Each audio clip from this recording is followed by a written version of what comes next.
Live from WRAL News Headquarters in Raleigh, your number one source for local news. WRAL News, coverage you can count on. Tomorrow is a WRAL Weather Alert Day. We have a level 2 risk for severe storms. I'll show you when to expect those where you are. And a Wake County couple is charged with animal cruelty after dozens of cats are found at their home. As Elizabeth said, tomorrow is a WRAL Weather Alert Day. Good afternoon to you. I'm Jeff Hogan. And I'm Renee Chu. Thanks for joining us. No storms today. This is for tomorrow. We have a level 2 risk for severe storms. Meteorologist Elizabeth Gardner is in the WRAL Severe Weather Center with a look at the timing of these storms. This has been interesting to watch over the last several days. When we look at our high-resolution computer models, most of the time they're showing that we may have a little rain in the morning and a chance of storms during the afternoon. So that is what our timeline looks like. So we do have the chance of some showers in the morning, but our best chance of severe storms could be in the mid-afternoon into the evening. The big impacts will be damaging winds and hail. This does not look like a big setup for tornadoes, but of course we'll always be watching out for that anytime we have a level 2 risk. We take a look at where the system is right now. You can see it riding along this warm front. It's going to be moving across Tennessee. And one of the questions about rain in the morning and how strong those storms will be is how well it holds together overnight tonight across Tennessee and crosses the mountains. It's possible that we could have some scattered storms in the morning, but of course the mountains tend to disrupt these storms somewhat, so we'll be watching that very carefully. Again, level 2 risk covers the entire viewing area for us for tomorrow. A level 2 risk means that we will have the potential for numerous storms that could produce wind damage. Of course, on Monday we had a level 3 risk, and we had lots of reports of trees down, storm damage, and power outages. It's likely to be less than we saw on Monday, but of course it would be more than a level 1 risk, which might be just a handful of storms. So let's walk through tomorrow. We'll likely start off with some cloud cover early in the morning, and then we'll watch that system moving across the mountains, and it's likely to bring us some showers. There could be a few embedded thunderstorms in some spots that could produce some strong winds between, say, 9 and 10 o'clock. And then at lunchtime, we start to see that dissipating. Now, we may end up seeing the potential for more storms to develop in the afternoon. Here's 4 o'clock, and you can see a few cells popping up. Some of these could produce some wind damage. Some of those may be severe. And then it looks like it's really out of here as we head into the evening commute. And we're going to go over that timeline again coming up in just a bit. But here's another look at it. A chance of some rain and isolated storms in the morning, and then a better chance of severe storms in the afternoon with a 50% chance. So you can plan ahead for severe weather with the WRAL Weather app. It allows you to watch radar in real time to see when storms are in your area. Be sure you have the WRAL Weather app installed on your phone. Turn on alerts to get notified about severe weather in your location. It's free wherever you download your apps.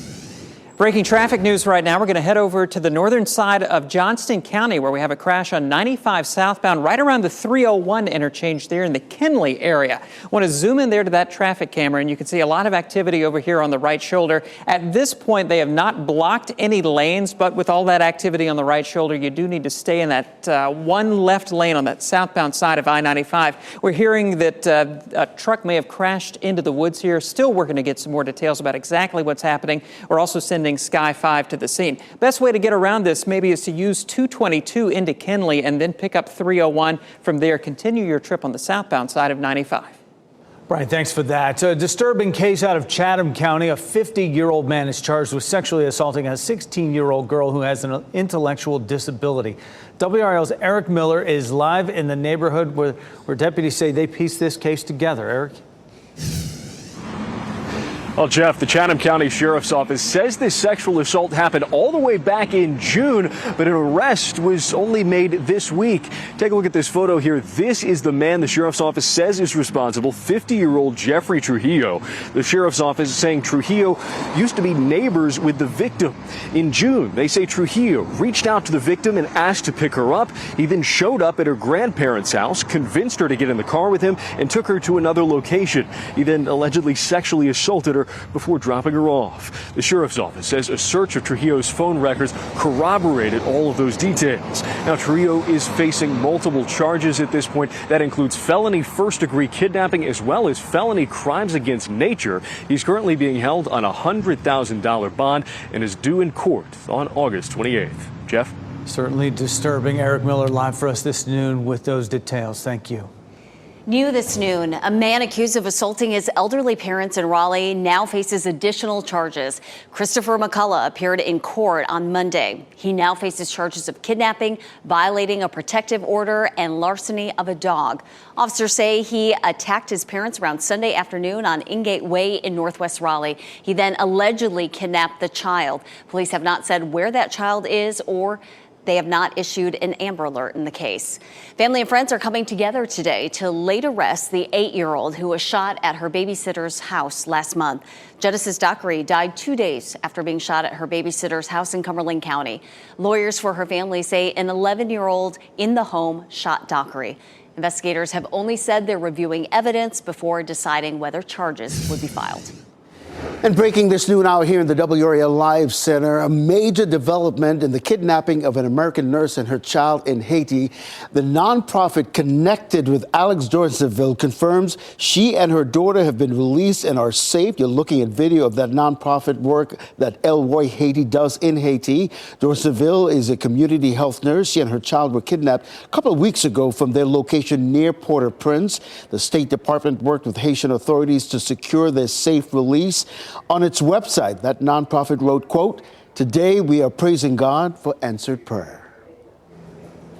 Ken, thanks. A Wake County couple is in jail at this hour after sheriff's deputies found 22 cats in their home. 17 of them had to be put down. WRAL's Chelsea Donovan is in Holly Springs, where those deputies and animal control found the cats. Chelsea. Yeah, Jeff, we're here on Cass Holt Road, right across from Holly Springs High School, where a couple was arrested yesterday. You can see the home here. Now, it was in late July where investigators and animal control were called to this home. And when they arrived, they noted a strong ammonia smell and a cat dead right on the front porch.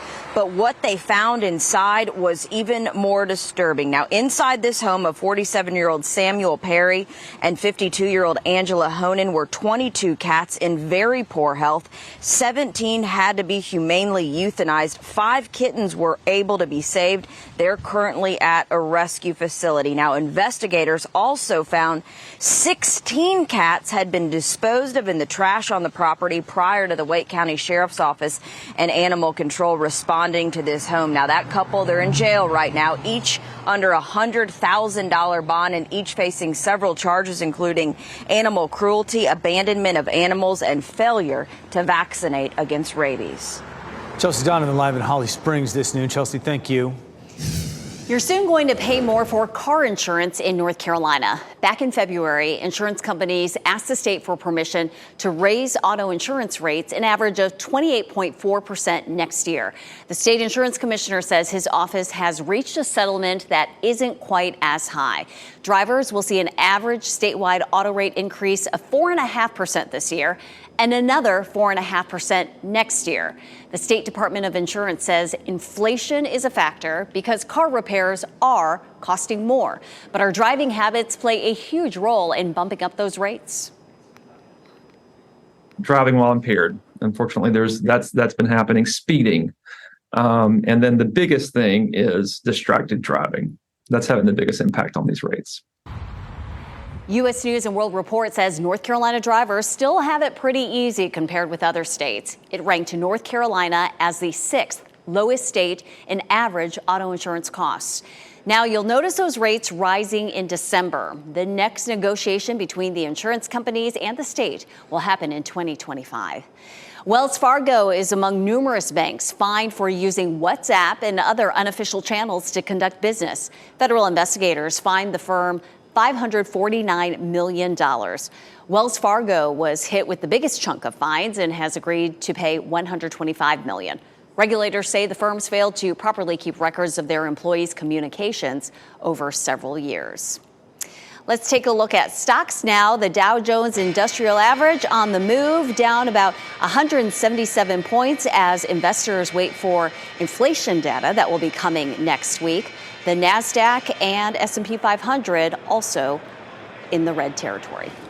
Biggest Mega Millions jackpot in the game's history has a winner now. A ticket was sold in Florida. It matched all 5 numbers and the Mega Ball to win the $1.58 billion jackpot. The winning ticket was sold at a Publix grocery store in Neptune Beach. There's a big prize here in North Carolina as well. One ticket matched all 5 white balls and played the megaplier, meaning it is worth $2 million. Take a look at the winning numbers: 13, 19, 20, 32, and 33. The mega ball is 14. The megaplier is 2. The jackpot now starts over at $20 million with the next drawing Friday night. Next at noon, fire killed 9 people in eastern France. 2 others are missing. How many people got out and what brought those people to that building? Also, a crash in Pennsylvania involving a wrong-way driver. Why police say the driver was headed in the wrong direction. Plus, a man wanted for one crime is connected to 2 other shootings in Durham. At 12:30, a live report on the investigation as police search for him.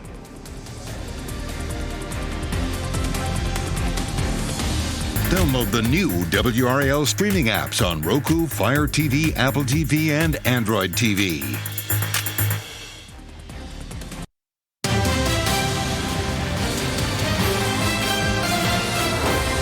Today we're seeing a bit of a dip in gas prices, but the new numbers out this morning show we are still pretty high after a series of price spikes in the past few weeks.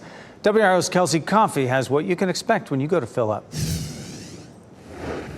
Those overnight price hikes that we've been telling you about for the past couple of weeks seem to be turning around. New numbers released from AAA earlier this morning show that gas prices here in North Carolina are averaging at $3.60 a gallon. That price is staying about the same. It's 1 cent lower than yesterday, equal to 1 week ago. It also is much lower than the national average, which is $3.83 this morning.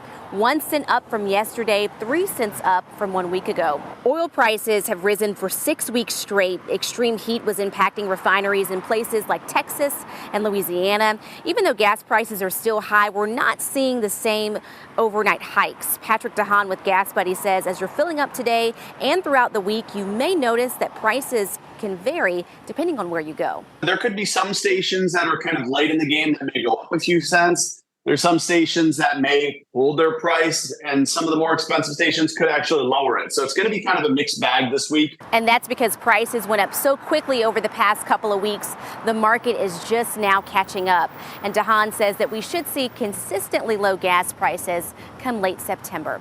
Kelsey Coffey, WRAL News, live in Raleigh. 9 people are confirmed dead. 2 others are missing after a fire at a vacation home for people with intellectual disabilities. The fire began around 6:30 this morning in a town in eastern France.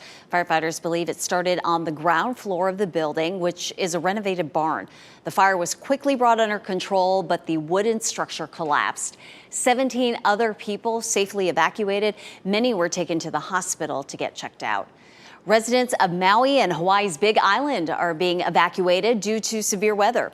Wildfires are being fanned by Hurricane Dora and are posing a significant threat to people who live there. Some parts of the Big Island are experiencing wind gusts of up to 80 miles per hour. Several structures have been scorched by the fire. The Coast Guard rescued a dozen people who went into the ocean to escape the smoke and fire. No word on injuries. A 3-month-old is dead after his mother left him in a hot vehicle outside a mental health facility. This happened in Houston, where police say the mother went to the clinic yesterday for a visit around noon and took her 4-year-old inside with her. At some point, she found her 3-month-old child unresponsive and took him inside as well. Nurses tried CPR to save his life. He was rushed to a local hospital where he was pronounced dead. Officers say both parents have been cooperative. 4 people hurt in a crash involving a wrong-way driver in Philadelphia. This is the aftermath of that crash. You can see the SUV on its nose, wedged between a bus and a truck. Police say they believe the wrong-way driver had a medical emergency of some sort and headed down the state highway going the wrong way. 5 vehicles in all were involved in the crash. Police say all injuries were minor. Teams are searching for sharks off Rockaway Beach in New York after a woman was bitten earlier this week. The 65-year-old woman is in critical condition. Shark bites are not common on that stretch of sand, but this year there have been at least 5 shark bites at beaches in New York. Officials have temporarily closed Rockaway and are using drones to try and locate sharks. Is our fear of sharks rational? What's contributing to the increase in shark sightings? UNC Chapel Hill ecologist Professor F. Joel Forty is behind the longest-running shark survey in the U.S. off the North Carolina coast. You'll hear from him tonight on WRAL's 7 p.m. news. It's time to clear the shelters. Today's participating shelter spotlight is for Cumberland County Animal Services. Check out Sassy. She's truly a princess who really needs to be the only cat in the house. Her beauty just can't be denied. And this is Oppenheimer, a 10-month-old border collie mix. And no, he's not a nuclear physicist, but he is adorable and looking for his forever home. Even if you can't adopt right now, you can help homeless pets. Find our shelter wish list, including items they need and volunteer opportunities at WRAL.com/shelters. Carolina Panthers are holding their first of two joint practices today with the New York Jets. This comes just a few days before the two teams will kick off in their preseason matchup that you can watch with rookie quarterback Bryce Young in his first NFL game Saturday on WRAL. Carolina Panthers will begin the preseason against those Jets. Game kicks off 4 o'clock from Bank of America Stadium, and Chris Lee will be there covering all the action for us. Hot times for August, for camp, and for playing. The Jets have already had a preseason game, so they're one up on Carolina right now. Well, from football to golf, a lot of people are out there playing at Pinehurst. Meteorologist Elizabeth Gardner would look at all that sunshine out there. You know, we're getting to the time of day where I think people are thinking about heading inside, except today it actually feels fairly comfortable out. We've seen a nice drop in our dew point, which is, of course, is the measure of moisture in the atmosphere. It doesn't feel terrible out there. I mean, we're still headed to 90 degrees for the high this afternoon, but you can still see plenty of people out here at Pinehurst Resort and Country Club enjoying that sunshine, hopefully with lots of sunscreen on. A couple of little puffy cumulus clouds out there, and it will become partly cloudy this afternoon, but it will stay dry. We're not looking at any storms today. It's 85 degrees around the triangle, but that dew point down here at 63. I mean, we've almost made it into the comfy zone. That would be if it were to drop all the way down into the 50s. So we're not too far from that, actually. So we're happy to be in the tolerable zone. So much of July and August, we're up there at tropical, and the air mass just feels very heavy and sticky and uncomfortable. And that's not what we're seeing today. When we do have that sticky, heavy air mass, it makes it feel hotter than it really is. And that's the heat index. And we don't have a heat index today. I just wanted to show you. Look, we don't. It's 85 in Durham and Raleigh, and it feels like 86. It feels like 88 in Fayetteville, 84 Southern Pines, 86 in Rocky Mountain. It actually feels like a degree cooler than it really is there in Rocky Mountain. Probably a little bit of breeze blowing. But just very nice to have the temperature the way it actually feels, the way it actually is. 91 in Raleigh, 91 Durham, 93 in Fayetteville. Those are our forecast highs for this afternoon. And of course, with this nice drop in humidity, it should be a really lovely evening for baseball or anything else you want to do outside. The Durham Bulls have a homestand right now. When they throw out the first pitch, temperature will be 88, 87. And as we get into the 8 o'clock hour, dropping into the 85, mid-80s range. And of course, with that low dew point, that low humidity, that should feel awfully nice out there. Of course, tomorrow's a different story. We started the newscast talking about the severe storms that we could see tomorrow. Here's another look at that system that's moving across parts of the Midwest. It's going to move through Tennessee and into North Carolina, most likely the first round in the morning. We do have that level 2 risk for severe storms for tomorrow. Of course, we had a level 3 risk on Monday, and a lot of people saw wind damage, trees down, lots of power outages. This is back down 1 level, so we're not likely to see the storms as widespread as we saw on Monday, but we should see several that could produce some severe storms. Let's go through the timeline for that. We kick things off at about 5 a.m. tomorrow. We'll start with some cloud cover. We'll begin to see a few scattered showers as early as 8 a.m. It doesn't look like this is going to be something that has an impact on the bulk of the morning commute. But by 9 o'clock, we could see maybe an isolated cell or two. Most of what we might see in the morning is just rain with a small chance of a thunderstorm. And then we see a break. And then we may see by 3 to 5 o'clock some cells that pop up that have a better chance of producing some wind damage. Once we get past Thursday, we're back to hot conditions and steamy conditions. It may feel like 104 on Saturday and 106 on Sunday. So Sunday we'll be watching for the potential for a heat advisory. But of course, tomorrow is a WRAL weather alert day, and we'll walk you through again a bit more of what to expect coming up. Thanks, Elizabeth. Coming up this afternoon on WRAL, 2 stories that will impact your wallet. This summer's extreme heat is creating extreme utility bills. Today at 4 on WRAL, we'll examine where the hikes are the highest and the choices some people are having to make. Insurance rates are climbing as well, but before you change your provider, you'll want to watch this 500-side story. Tonight at 6, Keely Arthur points out the hidden fees you might not know about and how to avoid them. Well, still ahead this noon, the Federal Consumer Product Safety Commission is pushing to save more infant lives. Coming up, the new steps the agency hopes will prevent unsafe sleeping conditions for children. And a major move for sports betting and entertainment. Ahead, we'll share the new $2 billion deal that could expand competition in the sports industry.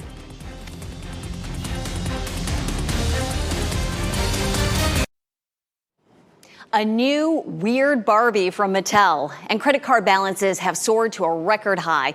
Those are among today's business headlines with Maribel Aber. Credit card balances have soared to more than $1 trillion for the first time. Total credit card debt shot up by $45 billion last quarter to just over $1 trillion, according to the Federal Reserve Bank of New York. The spike in debt comes as cash-strapped Americans turn more to credit cards to make ends meet. Analysts say consumers are being squeezed by higher prices and lower savings balances, and that's also led to rising credit card delinquencies. And Americans are also tapping into their 401ks due to financial distress. The number of people making a hardship withdrawal from their retirement account soared 36% in the second quarter. Almost 16,000 people pulled money out of 401ks during the period, according to Bank of America. The report shows people are focused on paying short-term expenses versus long-term savings.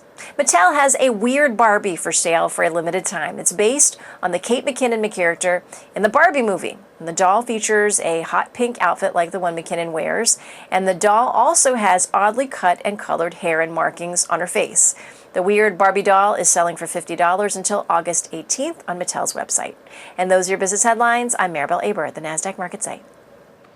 A ban for certain infant sleeping products is moving forward. The Federal Safety Commission finalized the last steps to prevent inclined infant sleepers and crib bumpers from being sold in the U.S.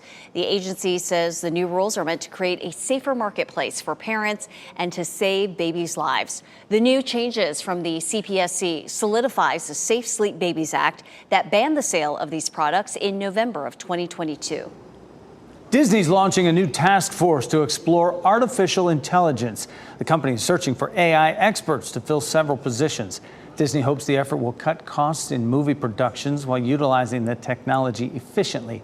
This comes, of course, as many Hollywood actors and writers are on strike and fear they could lose jobs to the technology. ESPN is heading into the sports betting industry. The sports media company announced a $2 billion casino deal with owner Penn Entertainment. The deal will allow the brand to be used for 10 years with the option to extend it for another decade. Penn says the Barstool Sportsbook app will be renamed ESPN Bet this fall. Happening now in the WRAL Live Center. The reason we have this picture here is that good news for Chris Tucker fans. He is coming to DPAC. He's kicking off his Chris Tucker, the Legend Tour in Charleston, South Carolina. But on September 24th, he will be here. Tickets go on sale for this tour tomorrow morning at 10 a.m. This is his first major tour in more than a decade. Chris Tucker coming to DPAC. The tickets go on sale tomorrow at 10 a.m. Durham police say they know who is responsible for 2 shootings and a hit and run last month. Now they need your help finding them. We're live with how you can help. Plus, hackers are ramping up efforts to steal documents related to students' sexual assaults, suicide attempts, and more. Coming up, how the government is stepping up efforts to protect student information. And here are your NC Education winning lottery numbers.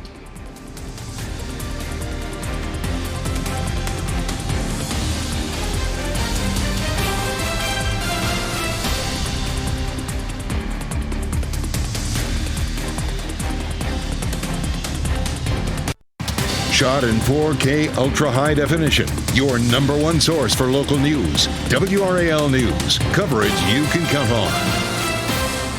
We begin this half hour with an update on a traffic alert Brian Schrader told us about at the top of the hour. And Brian, I understand we have a new view of this wreck. Jeff, Sky 5 just arriving on the scene on this crash at I-95 right around the 301 interchange in the Kinley area. Live pictures from Sky 5 show a tractor trailer that's gone into the wood line there. This is affecting traffic on the southbound side of 95 approaching that 301 interchange there in the Kinley area. Not sure when they're going to be able to get all of this clear, but you see that it looks like that truck may have hit that tree and has knocked it over. We know that at least one ambulance is on the scene out there working to get more details about exactly what's going on and any word on injuries. We do have a crew on the way on the ground. We're not seeing any lanes directly blocked right now, but of course with North Carolina's move over law, when you see those flashing lights there on the right shoulder, you do need to move over at least one lane to give them some room to work safely. Sensors are picking up a little bit of a backup through that area, so you need to give yourself some extra time heading into Kinley from the Wilson area this afternoon. There you can see that delay. Not talking about a huge delay, but right there at the 222 bridge. You might consider using 222 to get to 301 there in the central part of Kinley and then rejoin 95 southbound on the other side of that crash site. Brian, thanks. Durham police are searching for a man they say is responsible for 2 shootings and a hit and run. 24-year-old Luis Espinosa Cortez has been charged in 2 shootings that happened in late July. WRAL's Monica Casey is at one of those crime scenes now. Monica, what else are you learning about this investigation? Police have charged Espinosa Cortez in those shootings they say stemmed from domestic disputes and now involve additional parties who are known to each other. 27 people under the age of 18 have been shot in Durham this year, and police say that man is responsible for the shooting of one of those juveniles. The 24-year-old is charged with 3 counts of assault with a deadly weapon, 2 counts of discharging a barrel weapon into an occupied dwelling, and going armed to the terror of the public, along with other charges. Police responded to a gunshot wound in the 2000 block of House Avenue on July 20th. They found a 15-year-old girl there who had been shot and left with minor injuries. 5 days later, on July 25th, police responded to a shooting in the 1700 block of Cheek Road. A man and a woman had been shot. Both had non-life-threatening injuries. That same day, police say Espinosa Cortez was in a hit-and-run crash involving a pedestrian at the intersection of Garrett Road and Old Chapel Hill Road. The July 25th shooting happened near Sherwood Park here. This is a place where we've seen children and families playing together today. Police are asking anyone with information about Espinosa Cortez's whereabouts to contact them. Renee? Monica Casey reporting live in Durham. Thanks. Happening now in the WRAL Live Center, a police officer is in the hospital this noon hour, and another man is dead following a shooting in Columbus, Ohio. Several police units responded to a call of a robbery in progress on the city's south side this morning. Police say the officers got into a gun battle with the armed suspect who was killed. The officer shot suffered injuries to his lower body. That officer is recovering in the Columbus area hospital this noon hour. The Ohio Bureau of Criminal Investigation is looking into this shooting, which is standard operational procedure when a shooting involves a police officer. A North Carolina Highway Patrol chase ended with a motorcycle crash in Sampson County. This happened last night around 8:30, and we're told the chase started on U.S. Highway 13 near Holleran Road and ended on Roanoke Road. The motorcycle lost control, went off the road into a ditch. We're working to learn what prompted the chase, if there are any injuries, and if there are any charges. Police are searching for a driver whose car flipped over after it crashed into a parked car in southeast Raleigh. Authorities say the call came in just after 3 a.m. When officers got there to Mackinac Island Lane, the driver wasn't there. The WRAL breaking news tracker was on the scene as crews flipped that car back over.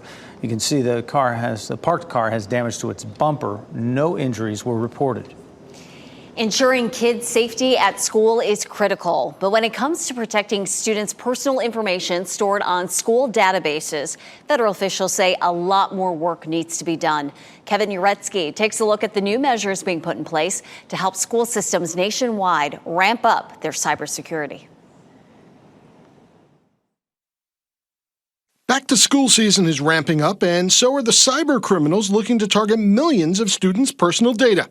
Do not underestimate the ruthlessness. Federal officials say hackers are continuing the disturbing trend of ransomware attacks, where they break into the databases of public school districts and steal highly confidential information. Then they threaten to release the stolen materials online unless schools pay large sums of money. To steal and release such private student information as psychiatric hospitalizations, home struggles, and suicide attempts. So far, in 2023 alone, cybersecurity firm Emsisoft says at least 48 school districts have reported ransomware attacks like these. Meanwhile, data collected by the Center for Internet Security finds roughly 1 in 3 districts were compromised by the end of 2021. Think about the school district in my home state of Connecticut that had to postpone the first day of school for 18,000 students because of cyber attack. To combat the ongoing crisis, the Biden administration says it's increasing cybersecurity training for K-12 schools. Federal officials are also rolling out grants and free software. If we want to safeguard our children's futures, we must protect their personal data. That was Kevin Uretsky reporting. New data finds many schools don't have the budgets to pay for adequate online security. Only 16% of districts have full-time cybersecurity staff, down from 21% last year. The lights are on. All the tens of thousands of power outages caused by Monday night's storms in the Triangle have been fixed. Duke Energy says it has new technology to help bring the power back more quickly. New self-healing systems automatically recognize where the lines are damaged and reroute the power around those areas to minimize outage times. I would think of it a lot like the GPS in your car that says, hey, there's an accident ahead, take a different road and I can get you back on your way. The same thing is being done here with the grid.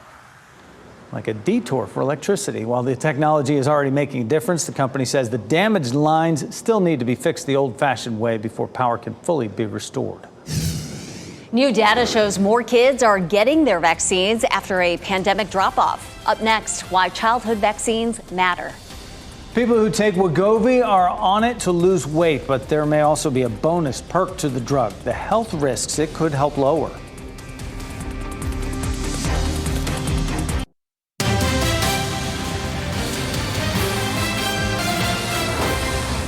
Childhood immunization rates around the globe are beginning to recover from the dramatic drop during the COVID years. That's according to a report from the World Health Organization and UNICEF. Childhood vaccines protect kids from serious disease and complications. The number of vaccinations still remains lower than pre-pandemic levels. An infectious diseases pediatrician says that might leave many children susceptible to illnesses that vaccines can prevent. The beauty of vaccines is that they give you immunity without having to go through the risks of having the infection itself to gain that immunity. So it kind of primes your immune system and teaches it how to fight off the bacteria or virus, for example, without ever having to come in contact with it directly itself. To find immunization schedules for children from birth to 18 years, visit the North Carolina Department of Health website. Novo Nordisk's obesity drug Wegovy reduces the risk of heart attacks and strokes. That's according to the results of a new study. Researchers followed 17,000 people worldwide with a history of heart issues who took the drug. It found that they were 20% less likely to suffer heart problems than those who took a placebo. Some companies had been hesitant to offer insurance coverage for Wegovy to employees, saying the benefits did not outweigh the drug's high cost. Late night screen time could be affecting your teen's emotions. Experts say social jet lag could increase the risk of psychological problems among teens. Social jet lag occurs when your body's biological clock and sleep patterns are out of sync. In a recent study, researchers found the more time teens spent on smartphones or tablets before bed, the more time that was taken away from their body's natural sleep needs. Researchers say this disruption led to higher levels of emotional problems. One sport could offer a lifeline to struggling shopping centers. How one city is acing the concept of pickle mall. And straight from the What Will They Think of Next files, Tesla launches a new creation for cats. How pet parents can get their hands on one of these contraptions.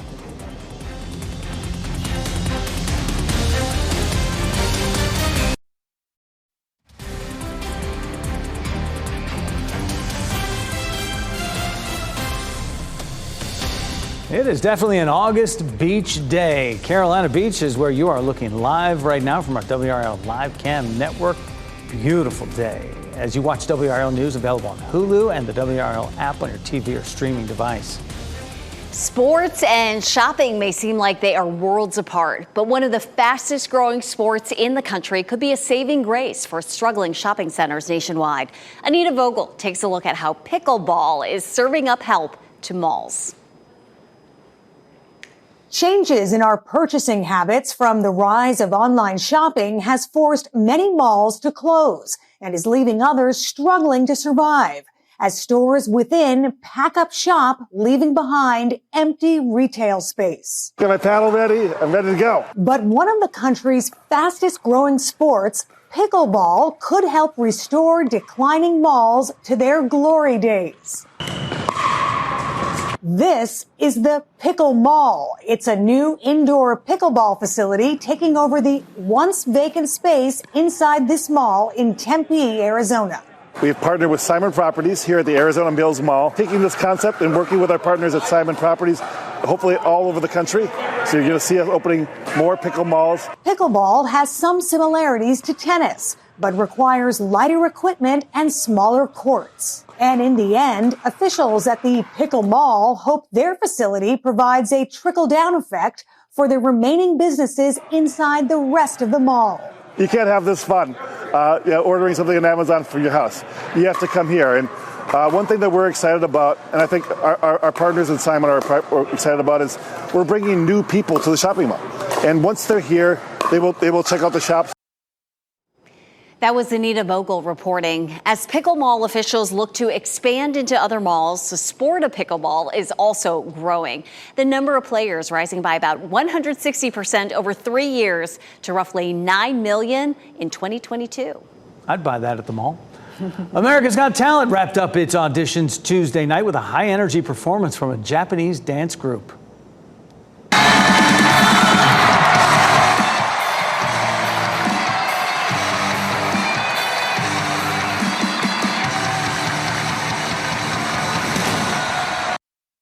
Look at that choreography.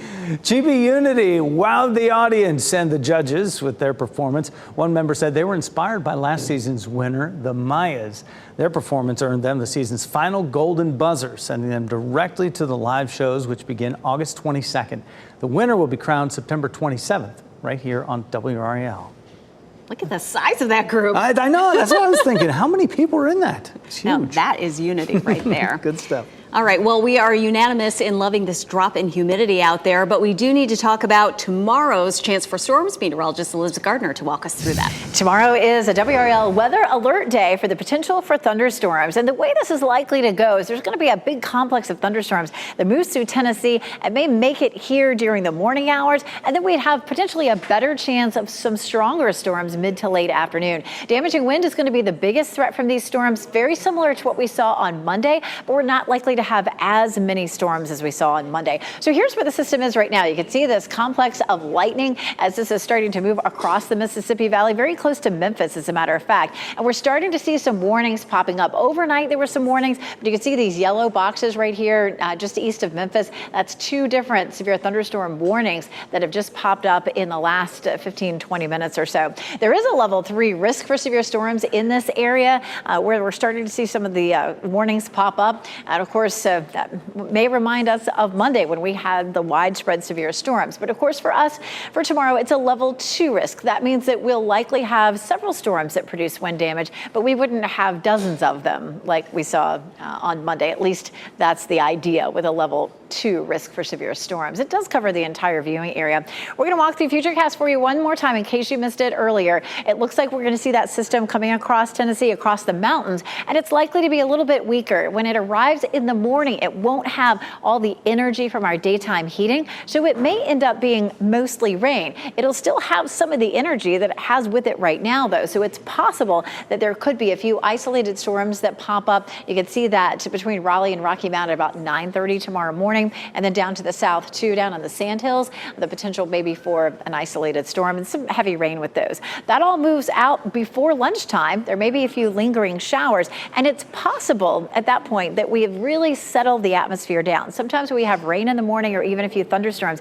It really stabilizes the atmosphere and neutralizes a lot of the energy. But it does show here on Futurecast, if we end up breaking out of the clouds, if we have more of that sunshine, that daytime heating, it will re-energize things and possibly bring a few storms mid to late afternoon. So here's 4 o'clock with a chance of a few cells around Raleigh. And then at 5 o'clock, we're seeing a few of those around Goldsboro and then moving on out. And that should be it.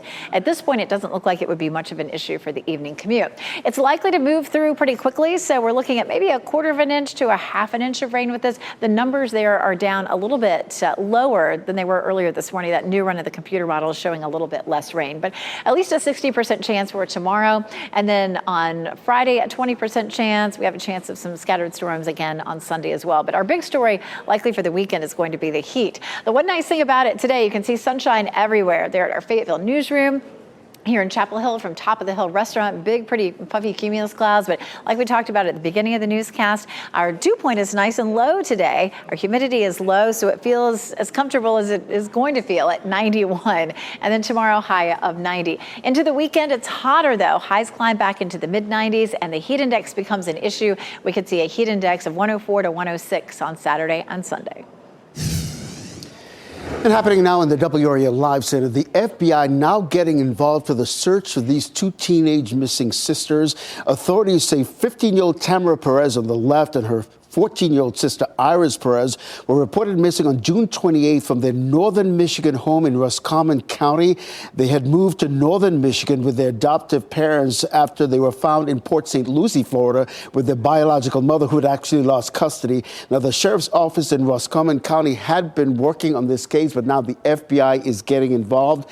Anyone with information about the whereabouts of these 2 teenage girls are asked to call their local authorities. We'll get a check of your top stories coming up after the break. Wrap things up with a look at a few of the headlines we're following for you today. A disturbing case out of Chatham County. 50-year-old Jeffrey Trujillo is charged with sexually assaulting a 16-year-old girl who has an intellectual disability. Deputies say back in June, he convinced the victim to get in the car with him, took her to another location, sexually assaulted her, and dropped her back off. Trujillo is being held on a $100,000 bond.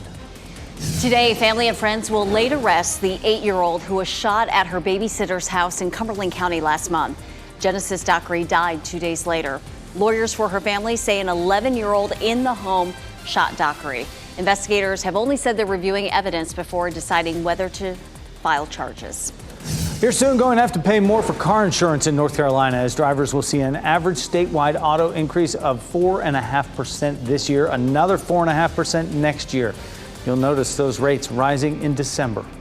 A 15-year-old from California flipped her way into the Guinness World Record books, and it took her only 2 years. Check it out. 15-year-old Mia Peterson performing a quarter pipe over 12 people on roller skates.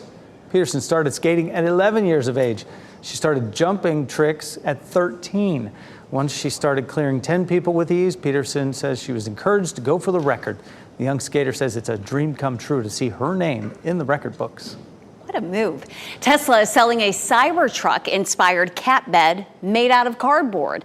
The product is called the Cybertruck Multifunctional Corrugated Cat Litter. It's only available on Tesla's Chinese website. The cat bed comes with a semi-open litter and a scratch board. Costs about $12. Tesla completed production on its first ever Cybertruck last month after years of delays. It's expected to debut for sale later this year. Elon Musk pledged to produce 250,000 or more of the vehicles per year, depending on demand. Our pet of the day is a shy explorer from Cat Angels Pet Adoptions. Zuzu, an adorable 1-year-old, always on a mission to discover the world around her, gradually gains confidence. True charm shines through. If you're looking for a gentle companion who'll join you on your adventures, Zuzu might be just the perfect match. She'd love to find a forever home with her sister Jamie, and if you'd like to meet this lovely girl in person, just fill out an application on the Cat Angels website. NBC News Daily is up next on WRAL, your next local news update in 30 minutes. You can get breaking news updates anytime with our WRAL News app. Keep watching WRAL News over the air Channel 34 and Spectrum Channel 1257.